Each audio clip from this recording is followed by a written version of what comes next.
10th play of the draft for St. Louis. Keith Ford breaks through, and Keith Ford takes it into the end zone. A 16-yard touchdown run to give St. Louis its first ever lead. In a play that looked like it was going to be stopped. And we talked about there hadn't been much tackling by these teams in camp. And so each coaching staff was concerned, how would the tackling be? Pretty good so far in this game, but on this touchdown, completely missed the tackle. So now the point afters give the teams options. You can go for 1 from the 2, 2 from the 5, or 3 from the 10. St. Louis has elected to try. And it's interesting talking to the coaching staff. They're all using different analytics and trying to figure out where the most value is. St. Louis thinks it's from the 5-yard line. And Chuck Long said, might as well go for 2. That was his analytics. We might as well go for 2. We'll see how it works out. So there wasn't much of a difference in the success rate between the 2-yard line and the 5-yard line. Tamu, fade route, looking for Washington. Diving catch, but out of bounds. And so St. Louis fails to convert. Rolling, guys, rolling. Here's what the touchdown looked like from Keith Ford. Both teams have both timeouts. Ford in and out of traffic. Thank you, sir. I appreciate it. And right through the would-be tackle of Teni Adewuse. Jonathan Hayes' Battlehawks have their first score. If you're St. Louis, with the penalties you've had, you've turned the ball over. And to be up 6-3 late in this half, if your defense can get out here and hold Dallas for this last minute 20, how excited is your locker room going to be to have a lead in this game when you know offensively you haven't played well? There's another part to that excitement. We told you at the beginning, each winning team will split $100,000 per victory. So it's for the love of football and more. Nothing else. Let's listen to both sides.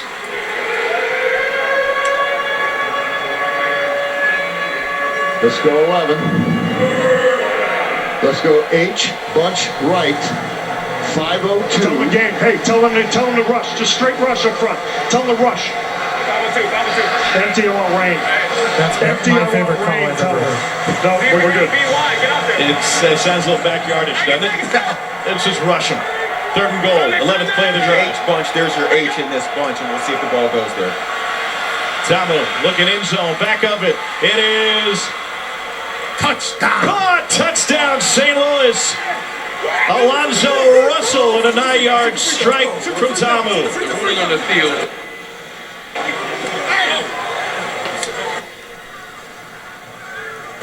Language, please, boys. St. Louis back in front. They're going to go for 1. That was a dime, by the way, from Tamu. Point afters, you're allowed to go for 1 point from the 2-yard line. You can elect to try a 2-point conversion from the 5 or 3 points from the 10. St. Louis will try for 1. Shoelace. That is just a great defensive play call to send a blitz when a team is trying to run a double move when the quarterback has to hold the ball. 48-yard attempt now for Taylor Russolino to make it a 2-score game, and it is true. And St. Louis takes a 15-9 lead with 5:16 to go. Pat, it's been an amazing weekend already. What a way to cap this thing. It has been an absolutely wonderful weekend. I'm with Coach Hayes down here on the sideline. Coach, first game as head coach, first XFL game. How do you feel with the squad? Hey, felt great, especially against the guy that brought me in the coaching box. He's a hell of a coach. He's got a hell of a team. Well, I'm just happy we came out on top. What did you like from Tamu today? I liked his poise. I love his poise, and he showed it. Hey, don't rub it in his face too much, Coach. Great job, Mark. I'll tell you what, two members have a lot of respect for each other. Great game down here in Dallas. The Battlehawks just had a great game plan, and Tamu showed up.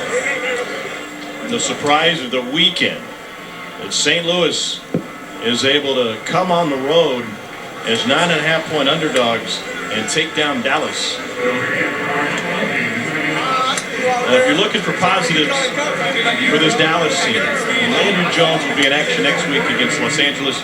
And Joey, seemingly this offense will look better with more of a deep threat with his arm. Yeah, I think you liked what Philip Nelson did there for a while in the first 3 quarters. It was fine, taking underneath throws, getting some first downs, moving the ball, didn't get a lot of points out of it.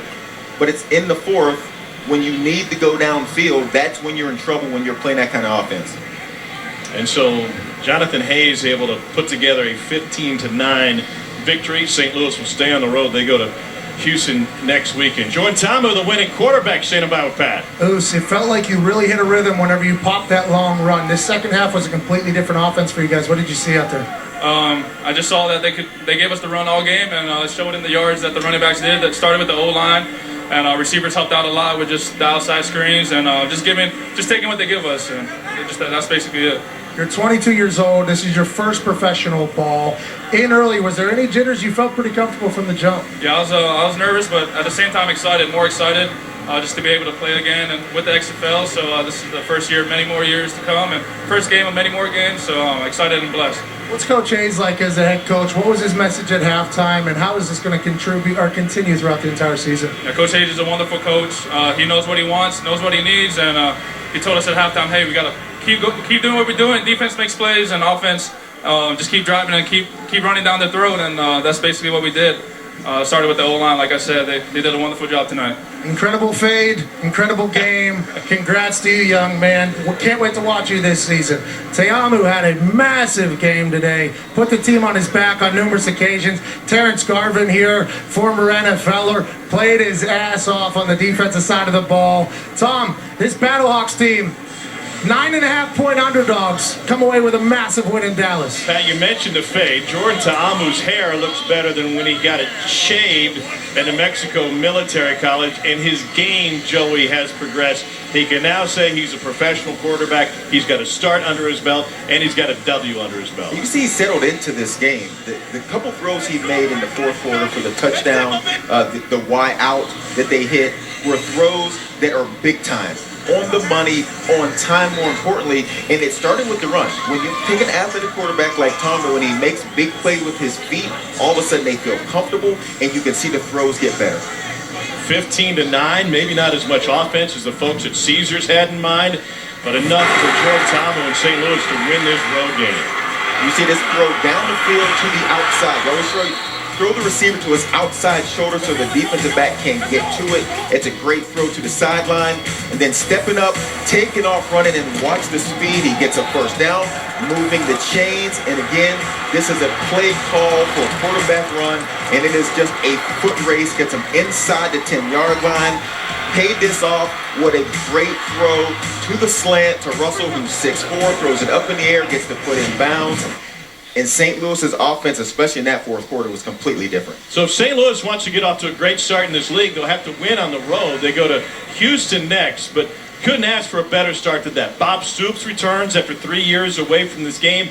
And how Mummy's air raid offense, they had the air taken out of them. How can they improve? Well, when we talk to this coaching staff, and they talk about Landry Jones and what he brings to the table, they're very excited he'll play next week. And I think this offense is going to look completely different. Philip Nelson completed a lot of balls, but not for much yardage.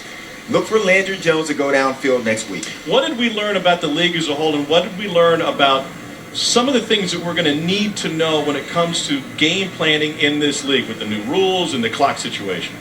One thing we know is they're going to hit. These guys are hitting a lot, so you see that, and that's part of football. But the other thing is when you talk about some of the things they do with going for 1, 2, or 3 after games and how that plays in toward the end of the game there, we're seeing teams trying to run the clock out. And Pat told us you got to get to 1:15 with 4 plays to run it out, and so they had to punt the ball. So there's a lot of timing things and going for extra points that are playing to the strategy of this game. Mizzou made LaDamian Washington with a great showing for his home state team, and the odds look like this coming into the season. Dallas, the favorites to win the XFL championship at 5-2. St. Louis at 6-1 alongside DC, but the Battlehawks certainly look a lot better. So Dallas and Tampa Bay, the two favorites, both took losses today. The home team, this weekend, I should say, and that was today. The home teams go 3-1. What a fantastic opening weekend of XFL football throughout the country. Next Sunday, our crew will come your way Sunday at 3 o'clock on ABC. When Dallas looks to get off the schneid, they go out west to take on the Wildcats. For Joey Galloway, Pat McAfee, our sensational XFL on ESPN crew, I'm Tom Hart. Coming up next year on ESPN, The Undefeated presents the Year of the Black Quarterback. So long from Arlington.